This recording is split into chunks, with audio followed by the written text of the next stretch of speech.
You're listening to the Cyberwire Network, powered by N2K.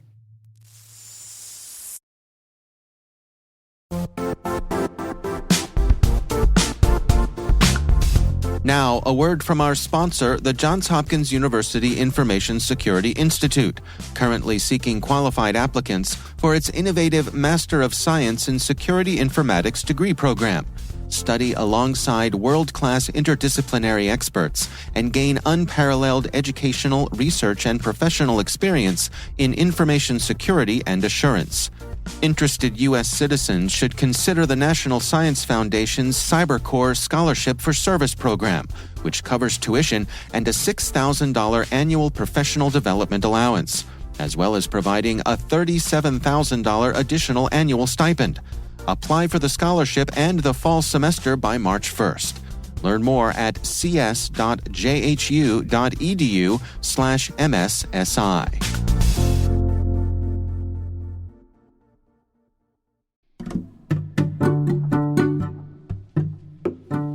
Hi, this is Ed Amoroso, and I'm the Chief Executive Officer and founder of Tag Cyber, which is a research and advisory firm located in New York City. And I also am a professor over at NYU, where I teach in the Computer Science and Engineering department.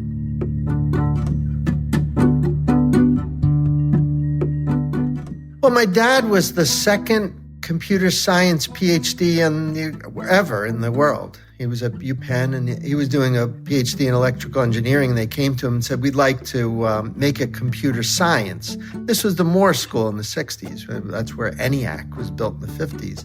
And my dad famously said, well, if you have to call yourself a science, you probably aren't one. And he's right. Computer science is not a science. We don't have any laws. But he did that. So I grew up in a family where we had an ARPANET connection into our home in the 70s. I was a very mischievous kid, and I learned to program on Carnegie Mellon's CMUA and CMUB is where I learned Pascal when I was about 12.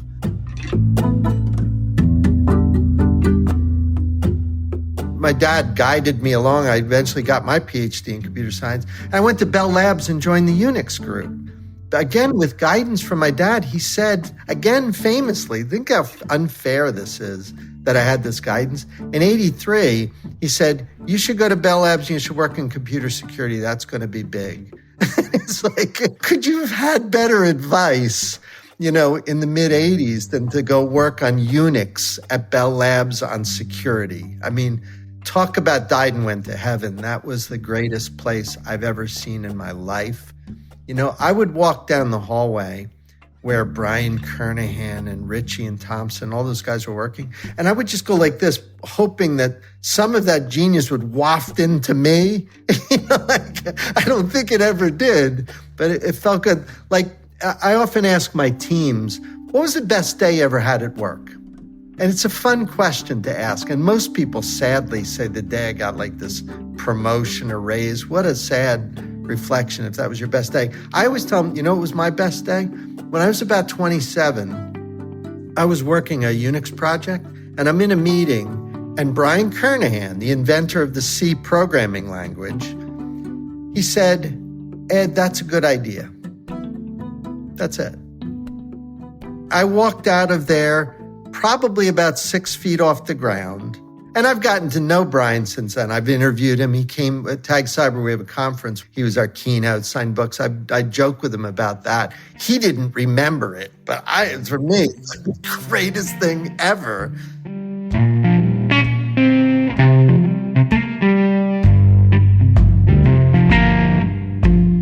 We were doing Unix security, and in 92 or 93, the CEO of AT&T and the president of the network, Frank Ianna at the time, pulled me aside and said, hey, all this work you guys are doing with government, do you think you could do like a security group to protect our company? And I remember going, wow, what a great idea. Like you'd have a group that would do security for the company? And he goes, yeah, what do you think? And I went, wow. I went nose and ran asking if anybody else was doing that. Find Steve Katz over at some bank, Citi or something. He hands me his card and it says Chief Information Security Officer. I said, what's that? He goes, that's my title. And I said, can I keep this business card? So I go back to work and I said, can I be this? And they go, no, you can't. You just can't have the word officer in your title. Forget I had some other thing, like I was running something called the Information Security Center or something like that. But I had a very cool boss then who said, hey, you know what? You can put whatever you want on your business card. Just go print. So I printed, I still have them. It's a Chief Information Security Officer. I was like self-dubbed.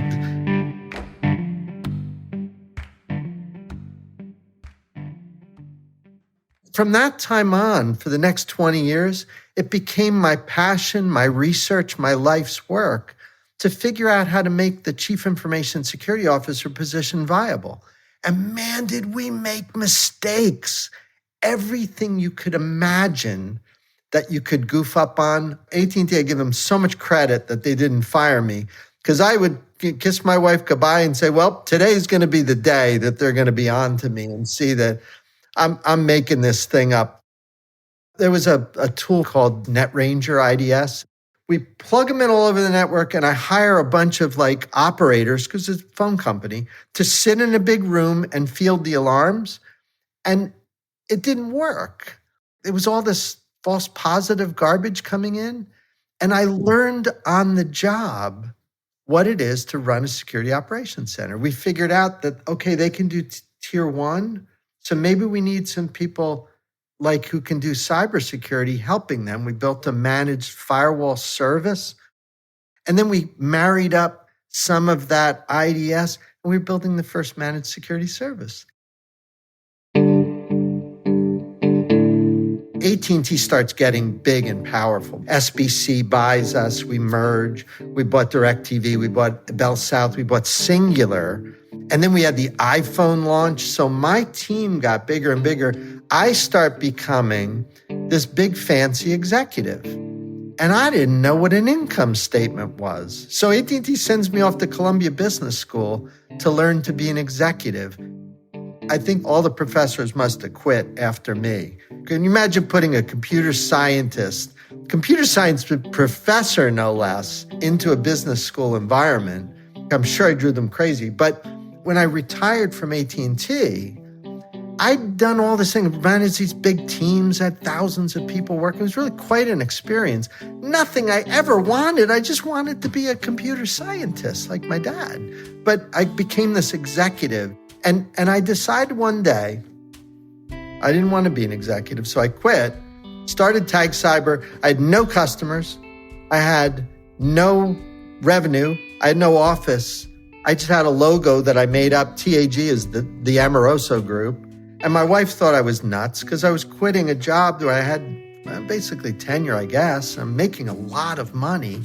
And I quit to make no money, but to do what I wanted to do, which was disrupt and fix research and advisory. But little by little, we're starting to grow. And now I'm on an exponential where we're doubling every year.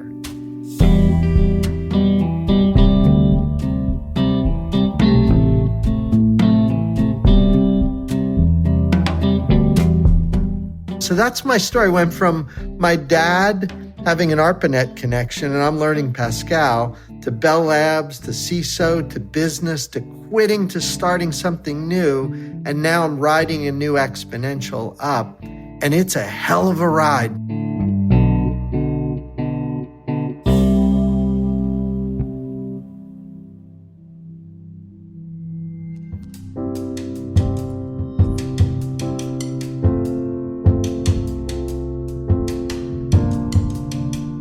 I think this is going to sound crazy, but security shouldn't be the main dish. Computing, networking, software, systems that we're building, that's the main dish.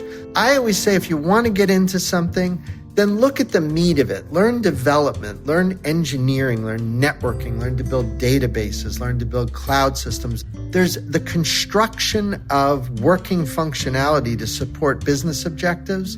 That's what you want to be good at. Security is a feature, it's an aspect, it's an attribute. It's an incredibly important one. So young people, all my grad students, they go, what's the best way for me to break into network security? I say, break into networking.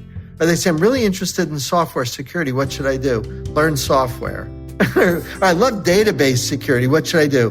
learn databases. You got to pay your dues and learn something, develop some capability in something, and then you'll be very naturally progress into cybersecurity. So that's always been my advice.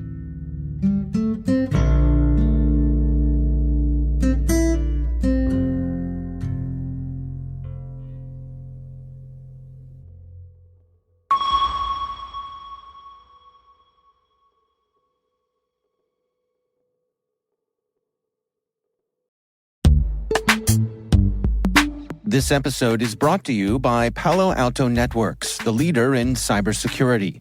As AI-driven attacks increase, organizations can't afford to have network security that's stuck in the past. Discover how Palo Alto Networks can help you predict what's coming and proactively secure against it with a zero-trust, AI-powered network security platform built to secure whatever, whenever, wherever. To learn more, visit paloaltonetworks.com/network security platform.